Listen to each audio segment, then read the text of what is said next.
Hello साथियों, कैसे हो? स्वस्थ हो, मस्त हो? इसी आशा और विश्वास के साथ एक और शानदार और लाजवाब सेशन में सभी साथियों का हार्दिक स्वागत और अभिनंदन।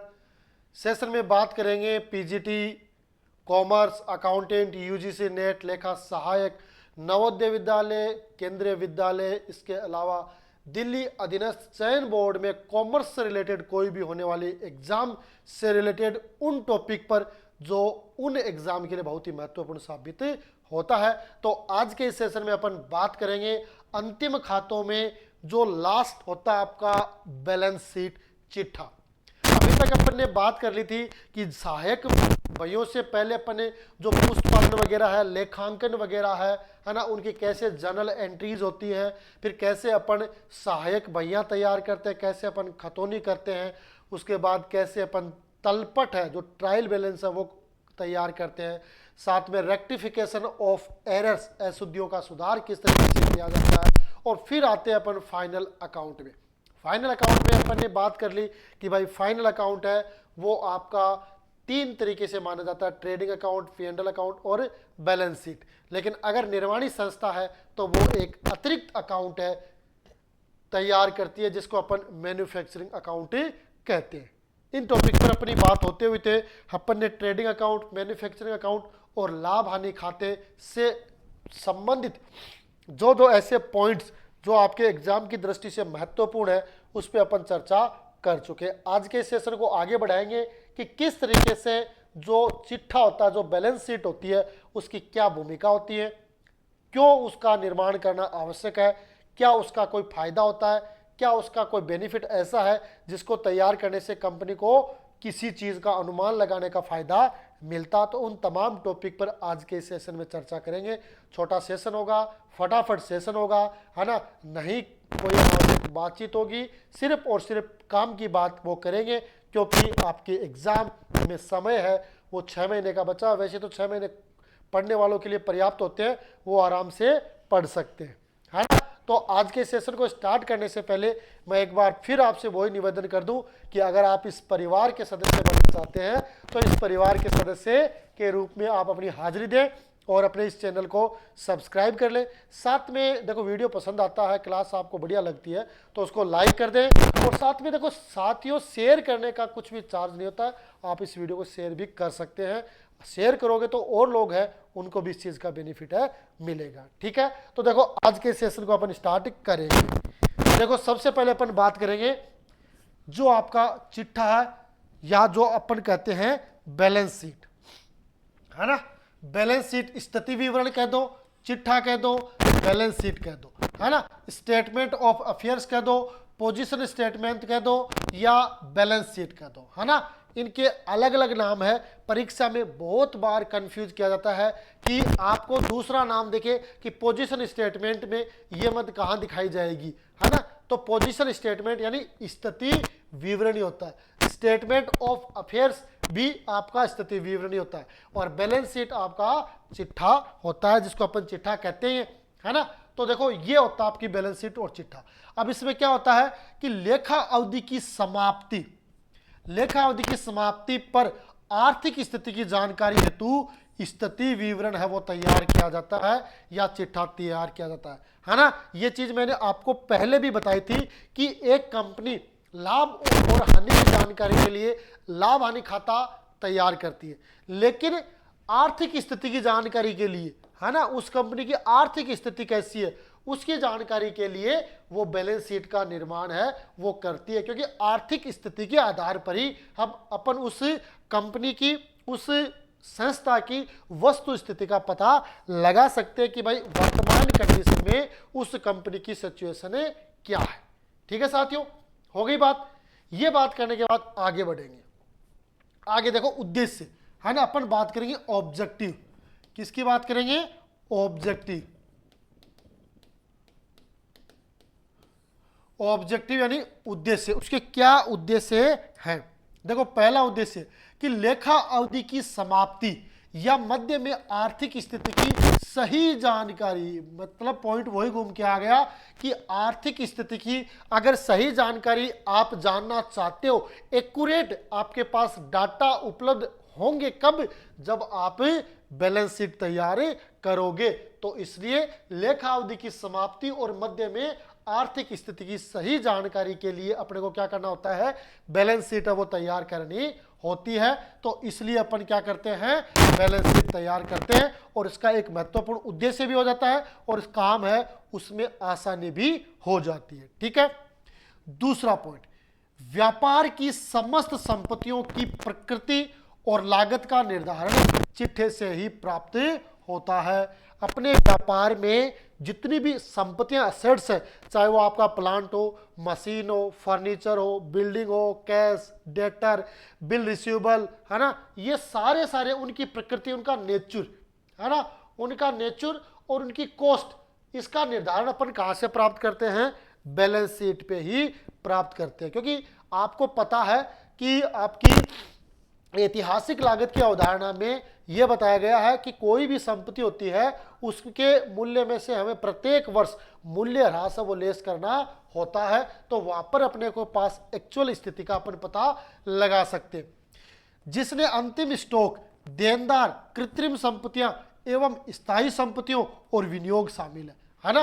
आपके ये सारे के सारे जो मैं नाम बोल रहा हूं, ये सारे के सारे आपकी जो बैलेंस शीट होती है उसकी असेट साइड में इनको अपन दिखाते हैं। आपने भी देखा होगा, सबने पढ़ा भी होगा, पढ़ भी रहे भी होंगे, है ना, लगातार आप सारी चीज है वो पढ़ रहे हैं, है ना। तो इसलिए अपने को ध्यान में रखना है कि व्यापार की संपत्तियों की जो प्रकृति और लागत का निर्धारण भी बैलेंस शीट से होता है, जिसमें आपका क्लोजिंग स्टॉक कह दो, डेटर कह दो, जो फिक्टिव असेट्स हैं, फिक्स असेट्स हैं या इन्वेस्टमेंट है, वो सारे के सारे इसमें शामिल होते हैं।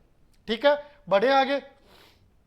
तीसरा पॉइंट क्या कहता है कि व्यापार के समस्त दायित्व, जिस प्रकार आपकी संपत्तियां हैं उसी प्रकार व्यापार में दायित्व है, तो उन दायित्व की प्रकृति और लागत, है ना, लागत की जानकारी हमें चिट्ठे से प्राप्त होती है, जिसमें आपका ऋण है ना, मूविंग लायबिलिटीज है, कैपिटल है, आदि आपकी लायबिलिटीज साइड में अपन इनको शो करते हैं। ठीक है, कहां दिखाते हैं, बैलेंस शीट की जो लायबिलिटी साइड है उस साइड इन जितने भी दायित्व हैं आपके, है ना, उनको भी। अब आपके मन में ये आ रहा होगा कि कोई भी व्यक्ति है पूंजी लेके आता है तो वो पूंजी दायित्व थोड़ी है, दायित्व है। पृथक अस्तित्व की अवधारणा, व्यवसाय की इकाई की अवधारणा, सत्ता की अवधारणा ये कहती है कि व्यापार और व्यापार का स्वामी दोनों अलग अलग है। इसलिए व्यापार का स्वामी व्यापार में जो पूंजी लेके आएगा वो व्यापार के लिए दायित्व होगा, उस पूंजी पर जो ब्याज दिया जाएगा वो व्यापार के लिए खर्चा होगा। अगर व्यापारी व्यापार से कोई राशि निकालता है और उस पर आहरण पर ब्याज लिया जाएगा, वो उसके लिए आय होगी, किसके लिए, व्यापार के लिए। तो इसलिए पूंजी है, इसको भी दायित्व पक्ष में दिखाया जाता है और दायित्व के रूप में ये काम करती है। ठीक है, 3 पॉइंट हो गए। चौथा पॉइंट क्या कहता है कि चिट्ठे के आधार पर ही अगले वर्ष की पहली तारीख को प्रारंभिक प्रविष्टि की जाती है। जो आपकी ओपनिंग एंट्री होती है ना, ओपनिंग एंट्री जो होती है ना, मैंने आपको पिछली क्लास में बताया था, आपकी ओपनिंग एंट्री और क्लोजिंग एंट्री दोनों ही महत्वपूर्ण है। दोनों के बारे में मैंने बताया था कि इस तरीके से आपकी ओपनिंग एंट्रीज होती हैं और इस तरीके से आपकी क्लोजिंग एंट्रियां होती हैं। अगर उन क्लासों को किसी साथी ने नहीं देखा है ना, तो मेरा आपसे अनुरोध है कि अपन ने अपने इस प्यारे से ऑनलाइन प्लेटफॉर्म में एक प्लेलिस्ट बना रखी है स्कूल लेक्चरर के नाम से, वहाँ जाइए, तमाम वो क्लासेज जो मैंने करवा दी हैं वो आपको सारी की सारी आप वहाँ पे मिलेंगी। आप उनको देखें, समझें, और जो भी आपके मन की कोई विचार हो, कोई क्योरी हो, है ना, कोई सुझाव हो, तो ज़रूर आप कमेंट बॉक्स के माध्यम से दें। साथ में देखो अपन ने यहाँ पर व्हाट्सएप नंबर है वो भी शेयर कर रखे हैं, तो वो भी, उन पे भी आप अपने सुझाव है वो शेयर कर सकते हैं। आपके सुझाव हमारे लिए क्या होंगे, महत्वपूर्ण होंगे। उन सुझावों पर अपन विचार करते हुए और बढ़िया चीज़ है वो आपको उपलब्ध करवाने का प्रयास करेंगे। बाकी तो अपन प्रयास ही कर रहे हैं कि भाई बढ़िया से बढ़िया चीज़ है वो आपको घर बैठे मिले, है ना। कम तैयारियों में ज़्यादा बेनिफिट अपन देखने का प्रयास करेंगे, क्योंकि कॉमर्स वाले तो हमेशा से इस बात पे जोर देते हैं, है ना, कम खर्चा मोर प्रोडक्शन, है ना, फायदा बेनिफिट अपने पास से ज़्यादा होना चाहिए। ठीक है, साथ में उन वीडियो के लिंक भी मैंने डिस्क्रिप्शन में डाल रखे हैं, तो वहां से भी आप उन वीडियो को देख सकते हो और उनको आप हैंड्स नोट के रूप में तैयार कर सकते हो। ठीक है, बढ़े आगे। पांचवा पॉइंट क्या है कि व्यापारी दिवालियेपन की स्थिति में है या भविष्य में हो सकता है, यह जानकारी संपत्ति और दायित्व के अध्ययन से ही ज्ञात होती है। यदि संपत्तियां बाहरी दायित्व से अधिक है तो साहूकार सही है, अन्यथा वह दिवालिया की स्थिति में प्रकट करता है। अपन के पास जब बैलेंस शीट होती है तो बैलेंस शीट में एक साइड होता है आपकी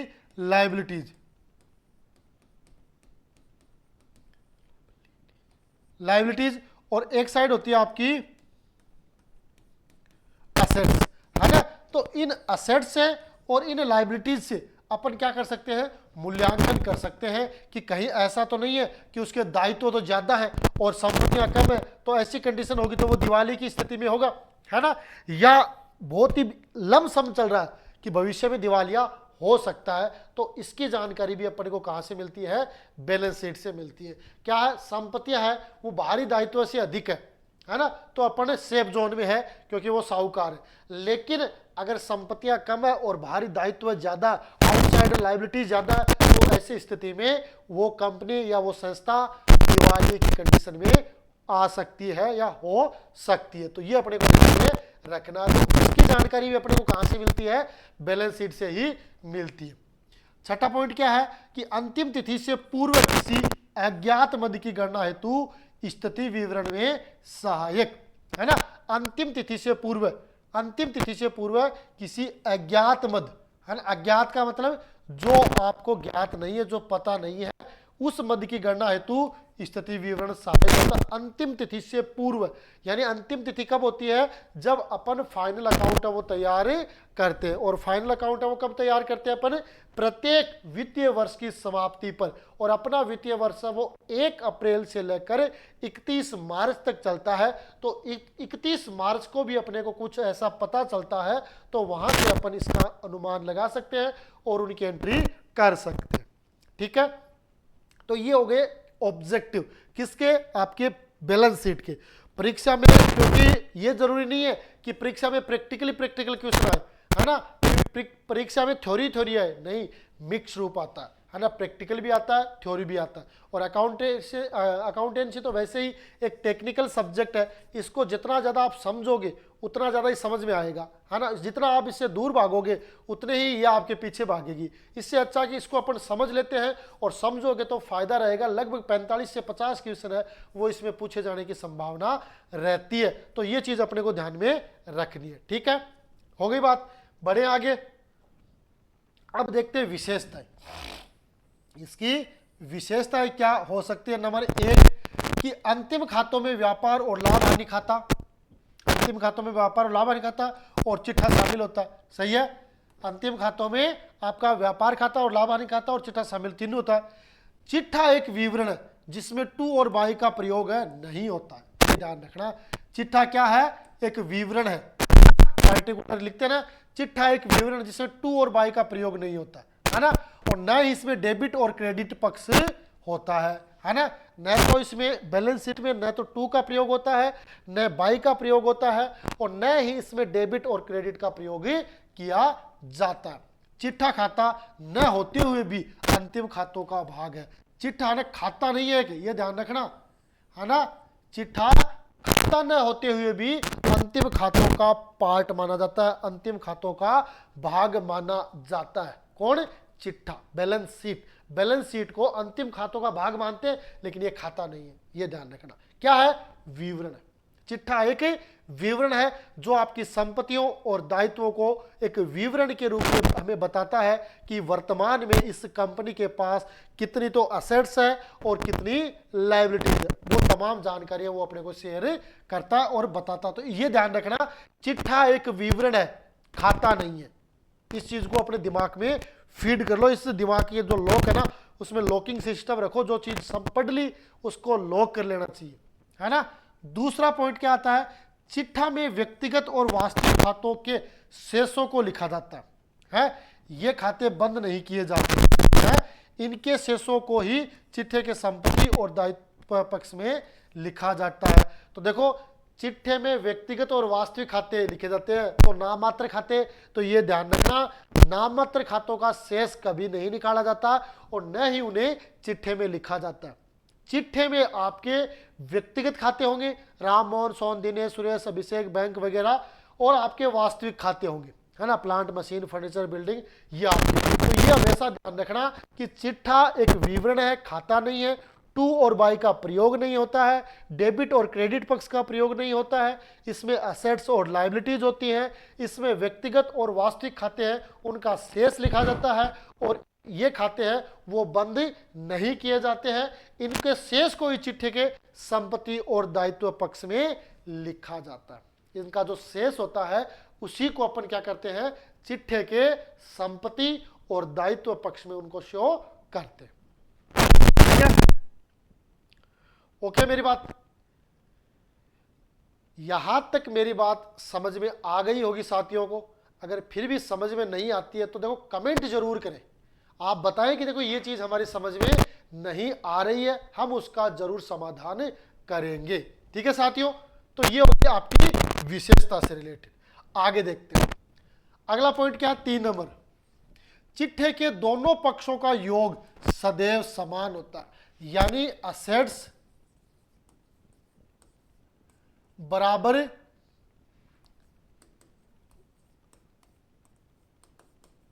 लायबिलिटीज प्लस कैपिटल। अब ये मान सकते हैं भाई कैपिटल और लायबिलिटीज ये एक साइड होती है तो ये दोनों बराबर होंगे, है ना। चिट्ठे के दोनों पक्षों का योग सदैव समान यानी बराबर होता है। अगर असमान है, असमान रहने की स्थिति में अशुद्धि को विद्यमानता को प्रकट करता है।